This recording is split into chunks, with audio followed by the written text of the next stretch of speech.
You're listening to Beloit podcast.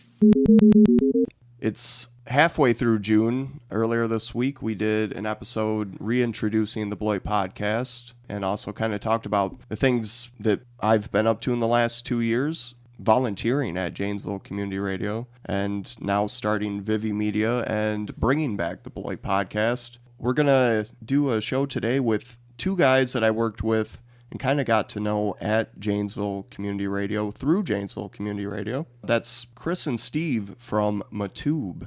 And Muh Tube is a libertarian podcast. Well, now they're a podcast, but Muh Tube, originally a YouTube video series that Chris and Steve put out almost every week. They put out a new episode on libertarian topics and discussions. And so, disclaimer, this podcast, this one we're doing here right now, is going to have some political discussion in it. It's actually a political episode, and I know a lot of people are not a fan of political discussion, and some people really are. So this episode is either for you or you might want to skip this episode depending on what kind of political ideology you are or how much you are into politics, how important politics are to you. And we're going to talk about local politics. We're talking about the Rock County Libertarian Party. We'll also talk about the Beloit City Council, the latest Beloit City Council meeting that was in June. And we're going to talk about other kinds of libertarian concepts, especially skepticism and conspiracy. Those seem to be some of the things that people think of when they think of libertarians, that they're skeptical, that they're conspiratorial. So we start out the episode today kind of talking about skepticism and some of the recent news and conspiratorial news. That's to kind of get it out of the way. I think there's more to libertarianism than the skepticism and conspiratorial discussions. And kind of some background for me personally, libertarianism was something I kind of came into, I believe, in 2012. I was not a political person. I started to get a little political towards the end of the Bush administration after graduating high school. I think a lot of people got interested in politics during the end of the Bush administration, obviously with the Iraq War. And no one wanted another Bush again. A lot of people were not fans of the Bush administration, but then again, there are also people who are the complete opposite, who stood by the decisions of the Bush administration and likely still do. And so for me personally, at the end of the 2008 election, I was a strong President Obama supporter. I supported him and his candidacy all the way up into the election, and I was a big fan. I watched all of his speeches for a long time. I was pretty fascinated with the guy. He spoke well. Mm-hmm. He was saying what people wanted to hear, right? Right. I was a big Barack Obama supporter. I really was. And I believe he got my vote that year. Being a supporter and also keeping really close tabs on what he spoke about, I watched things kind of veer away from what I was convinced Barack Obama was all about. Well, it got you into politics, so then you ventured out and learned about other... I actually started to get into politics, I would say in retrospect now, maybe for the wrong reasons. I was strongly opposed to going into the Iraq War and it going on. At that point, it seemed like we had not really understood why we went into war, and I didn't understand that individually as a person. I didn't understand that. And so we had been in war through the Bush administration. We had the 9/11 attacks, which it was a confusing time and still kind of leaves a lot of people confused. So I started to pay attention to politics. And as I said, being a President Obama supporter, a Barack Obama supporter, I continued to look into politics more. But then came some skepticism. I think I was naturally turned towards being a skeptic in a way that, as I said, I was a supporter of everything Barack Obama had said. He had made a lot of promises that the situation with Iraq and our situation involved in various conflicts and wars would change, and also the economy and some other things. In general, I was not a political person, but he said enough to convince me. What really this got me to was a point of being politically aware, not very educated, but trying to pay attention. And I believe it was 2012, after his first 4 years, was when I decided to get more politically involved. In fact, this is when I started to get into the Libertarian Party. And basically, I think it was a local politician or a person running for a local position, Joseph Kexel, Libertarian, running for, it was not governor at the time. I could be wrong, but Joseph Kexel was on the map during 2012. And also Gary Johnson, I believe, had first really come on the map for me. Gary Johnson and Judge Jim Gray.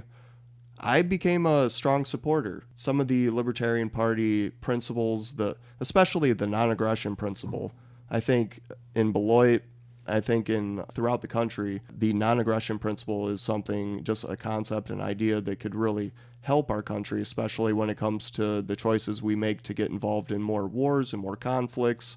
Also, when it comes to our economy, the non-aggression principle struck a chord with me. That's what got me involved with the Libertarian Party. I saw these ideas and I said, this isn't the Democrat Party, this isn't the Republican Party. It happens to be a different party and their candidates who stand behind principles like this, the non-aggression principle.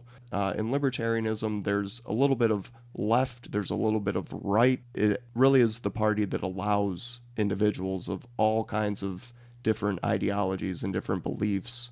It includes a diverse group of people. So I got out and I started doing my door hangers for Gary Johnson. I got out, got to be the boots on the ground in 2012, and I put door hangers out. And I think we went and saw Ron Paul. I think it was before then.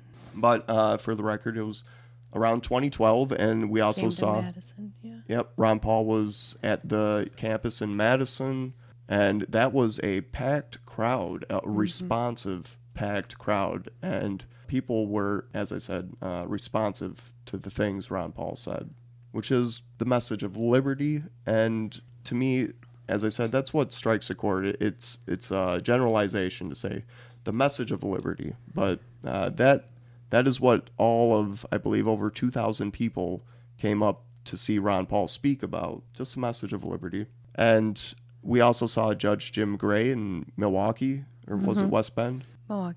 Milwaukee, and I got to shake his hand personally, and we got a picture taken. An actual judge, a guy who has quite a background, and a very intelligent guy. We sat and talked with him. And this is what got me into the Libertarian Party. I got out there, I got to meet people who were involved at the presidential level. So we've had, it's 2017 now, we've had quite a few years under our belt supporting the Libertarian Party.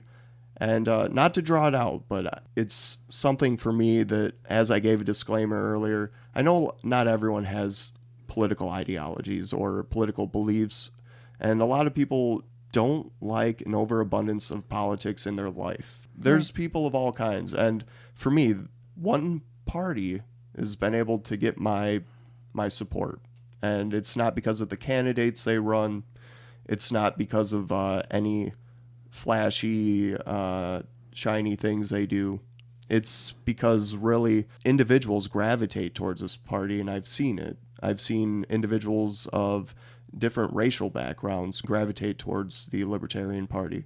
I've seen people who were liberal and go towards the party. I've seen Republicans. I think we can all agree that laws can be helpful, but at the same time they can be limiting. And when you just keep adding more and more regulations and laws on people, they eventually they can be a burden. Right. eventually they can make you hit a wall and you're just stuck. There's so many examples. This is an episode with Chris and Steve. Chris and Steve, as I said, I met them at Janesville Community Radio volunteering. Chris and Steve started Muh Tube probably 2016, around there. These guys do a weekly YouTube video, and now they're doing a podcast with Vivi Media. These guys are kind of entertaining. That's all I can say. They're a little funny. Some people have said they're full of slapdashery. I'm still not sure if that's really a word, but a little bit of slapdash comedy, some politics. That's Chris and Steve. We'll get into the show and get into this interview with Chris and Steve, the founders of the Rock County Libertarian Party. I became a libertarian, and you guys know this. I'm a skeptic. I was thinking about this, listening to Tom Woods. I like his podcast. He made the connection that a lot of libertarians are skeptics at some rate. It's kind of, I don't want to say they go hand in hand. What would you guys say? That skepticism and libertarians go together? I actually think there's two camps of libertarians. There's skeptic libertarian, and then there's the believer libertarian, which is the believer libertarian is the ones who are like, aliens are real, 9/11 was an inside job, the earth is flat. Yeah. The skeptics who are like, yeah, probably not, buddy. And I think almost, I feel as you get into libertarianism, you turn towards that conspiracy because you think, well, the government's so evil that it's got to all be true. And then once you start to kind of, come back to your senses after a while, most people turn back to being a skeptic. So there is a large conspiracy group in the Libertarian Party that's almost ridiculous. Flat earthers? I don't know if there's flat earthers necessarily. Oh, there's a fair... many more than I thought at first. How many people are just trolling though? So it's hard to say. The flat earthers aside, there's almost, if you're a conspiracy libertarian, you believe in 9/11, or that it was an inside job. You believe that we didn't go to the moon. You believe aliens are real. JFK was assassinated by somebody other than Lee Harvey Oswald. I mean, they believe all the real conspiracies. Like the bigger conspiracies. And it's kind of weird. You're like, calm down, buddy. Aliens aren't real. It's gonna be fun. But you're gonna be okay. Well, I'm one of those guys that's like, yeah, I'm sure they pulled a lot of shady stuff, but I think a lot of the weird things we see is also a result of ineptitude. Yeah, the government's too inept to actually pull off all these major conspiracies. Something that was big in the news this last week was the whole Bilderberg conference. What do you guys make of any of that? I'll let Chris answer this one first, and then I'll answer it. Oh boy. Just in general, I mean, I don't have anything really recent to go off of because I really wasn't paying attention. But again, I think everyone has an agenda. I just don't know if everyone's like this secret world powerful cabal trying to take over. Like, okay, so I don't think they control things, but I think that they think they control things. So they get together and they talk about, well, hey, what if we try to do this or try to do that? And they throw their money and influence around, but it doesn't necessarily mean that they're trying to take over the world or there's a new world order or they're the ones in charge. It just means they're trying to shift the monetary policies towards being richer and staying rich. Yeah, it really could be anything. Unique in that respect. No, I think that's happened all forever. Just rich people getting together, and it could be anywhere at any time. Just getting together and going, hey, what if we put all our money towards this? You know what I mean? And Yeah. Is that a conspiracy? Maybe, but I don't think it's like they're like, okay, so this election Obama's gonna win, and then the next election it's gonna be Hillary. I don't think they're not doing that. That's not. Well, yeah, I mean, everyone's trying to feather their nest. I just don't think that there's anyone clearly on top right now. Yeah. Yeah, I think 9/10 of what we have to worry about is happening right out in the open. Yeah, I agree. I just think there's too many people that would break the news outside of the Bilderberg group. Like, how come there's not like a super rich person who is like, you know what? I was at the Bilderberg group, and guess what? They're all trying to take over the world. Like, they don't care. They're rich. What? There's got to be like one. Like, why isn't Elon Musk out there doing that? You know what I mean? He's rich and powerful, and he doesn't care. So I would say that there would be somebody eventually who would leak the actual, not like this is the people that are there, you know, the stuff that normally leaks. I'm talking about the actual, this is what was said, this is who said it, this is how it was done. But eventually some rich person would do that at some point in the history of the Bilderberg group. It's been around for 70 years, so some rich person would have infiltrated it and broken apart. The conspiracy, if you can even call it that I believe in most, is just the one that we see every day: divide and conquer. They're trying to break us into these subgroups, turn us against each other, and it's so easy to pull off anything right in the open, you know, when we're shouting at each other. Well, yeah, we had this whole thing with Trump and Comey, and then all of a sudden they passed deregulation of Dodd-Frank, which I was fine with, but they did it kind of like on the slide, and kind of like, nobody saw that, right? You guys were paying attention to Comey. There goes Dodd-Frank.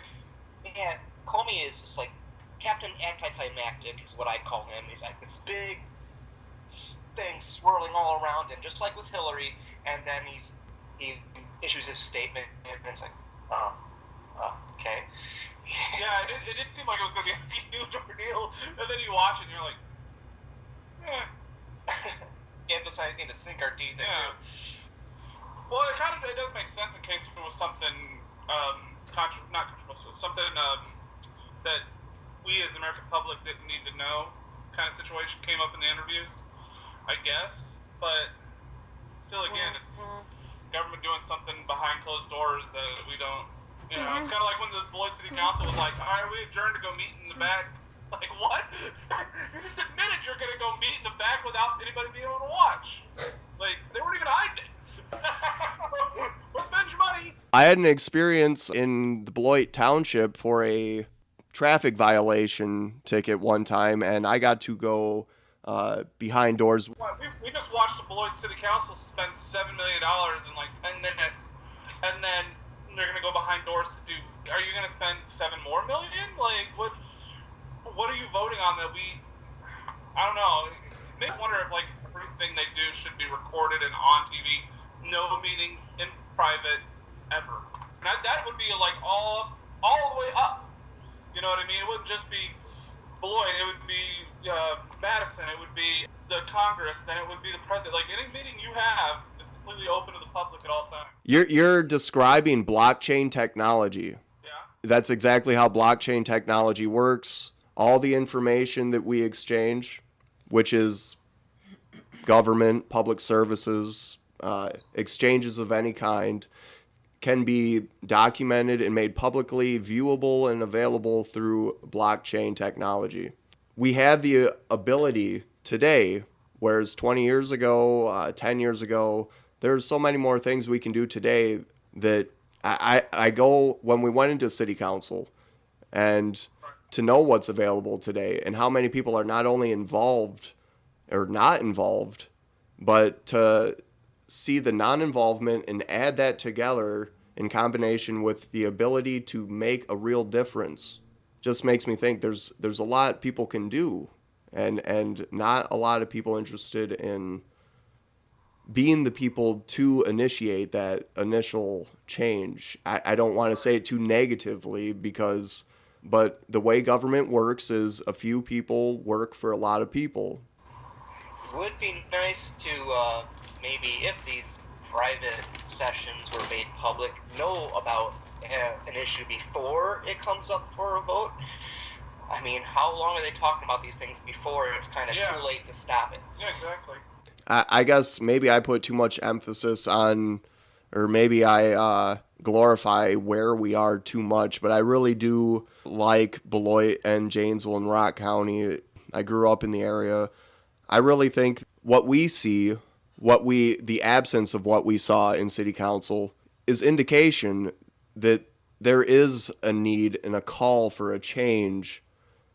And it was yesterday. It was a week ago. It was probably a while ago. Who knows when? That's one of the things I've always said is I was born in Janesville, but I didn't grow up in Janesville, in Texas, for a good portion of my life. But I feel like as soon as I got here, I was like, yeah, this is home. I love Janesville. I love this Rock County area, and that's why I'm fighting personally to make it a better area.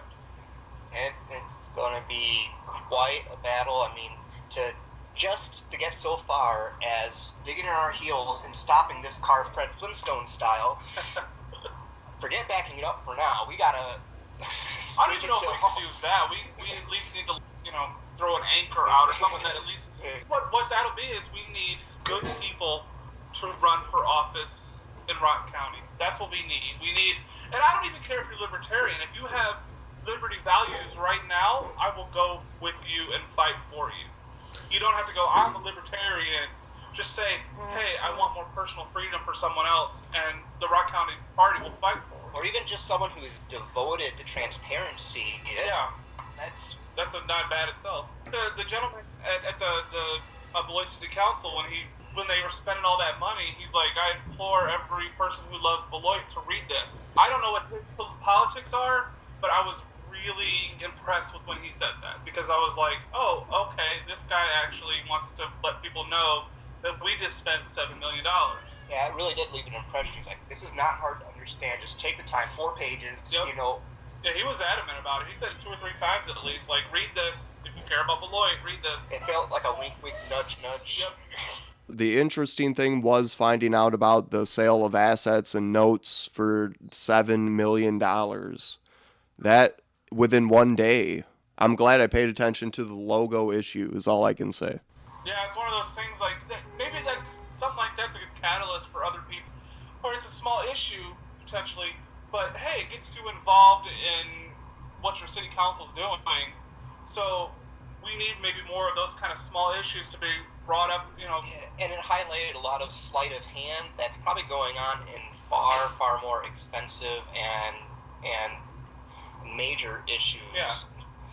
It's just kind of a microcosm of the entire political process here. The news reporter local was there, but yeah, there was not a lot of people, and not enough to make you feel like people are involved with what really is required to be. What I learned, the big word I came away with was constituent. Now, I've never given that word value. I've never valued that word. And so constituent, to me, is as important as a person who chooses to run for city council. It takes a number, it takes a considerable number of constituents to make anything ever happen without being dictated by the city council themselves. So if the city being governed by the city council wanted to actually have the general direction of their community, they would have to be present more often than not. They would have to be vocal more often than not. To me, it's time for a change. It's time for something different. This 2-party system back and forth complaining, it needs to end, and it needs to be some. I don't even know if libertarianism is the right answer, but it's at least another answer. Almost every other country has multiple political parties, 2 or 3, 4, 5, 6 parties. The United States has 2 main parties that have any chance of ever winning, and that's an issue because they can just keep fighting amongst themselves and do whatever they want as long as one of them gets elected. Who cares? And they don't. And I think also we could get the word out a lot better if I don't want to badmouth this because I am, director of social media, blah, blah, blah. But I just want to say to people, yeah, it's fun being a Facebook warrior all day, but we need some local warriors, man. People who will pound the pavement, who do that boring stuff, like finding out how city council works, and get out in front of this thing. One of our biggest advantages we had this last election was running Jason Liebeck. In fact, he was willing to do what he did. I mean, that man walked door to door, getting signatures. He went to different events. I mean, he worked his butt off to actually get where he got. I was really impressed with his work ethic when it came to running. And we need more Jason Liebecks. It's easy for someone like me to say, oh, we need people to run, but that's the hard part is the actual running part. I mean, and that's what we need. Is we need people to run for these local elections. So if you want to join the Rock County Libertarian Party, or at least come see what we're about, you can check us out. Usually right now we're at the library. It's the 20th. Yeah, it is the 20th. So the 20th of this month at the Janesville Public Library. You can also find us on Muh Tube at MU spacebar TUBE MUH. I can't even spell. Man, I'm tired. MUH space TUBE. Wait, what was that again? MUH spacebar. Spacebar. TUBE. Muh Tube. But where at? Do I just type that into the sky? No. No? You can go to YouTube. Oh, and then you go, YouTube, give me Muh Tube, right? It's voice activated, right? Oh, so you actually have to type in. Good luck editing this one, Reese. My dad made it. So we have a new podcast, Chris. It's Muh Radio. It's politics. Why did no one tell me? Well, that's why you're here. Sorry, we had to kidnap you. Yeah, but we're... There will be no ice cream bars? No, sorry. Yeah, we're a huge political podcast, but it's not like all those other ones you hear. There's so many people out there that have so many podcasts about politics. They just whine and complain all the time about how the other side's wrong. Yeah, you know what I like about us? What? What's that? What do you like about us? We are not beholden to any. No, we have our own voice and our own ideas, and we can say whatever we want. The assumption that because I don't like this guy on the Republicans, like this guy on the Democrat side, I don't have to like any of them. Nope, we don't like any of them. And unlike those whining, crying people on the radio, you're not going to hear that with us. You're going to hear funny, hopefully. We're not going to say we're funny because, well, sometimes we're not. We're kind of boring. But sometimes we're funny. You're not going to hear us complaining and whining about the other side. You know what we're not going to hear from us? They did it first. No, you won't hear that either. So I like those other radio shows. If you listen to my radio, this is going to be one of the best podcasts ever, and it's going to be funny, right? And informative? knock down, drag out. Do I dare say slapdashery? Slapdashery. Much slapdashery.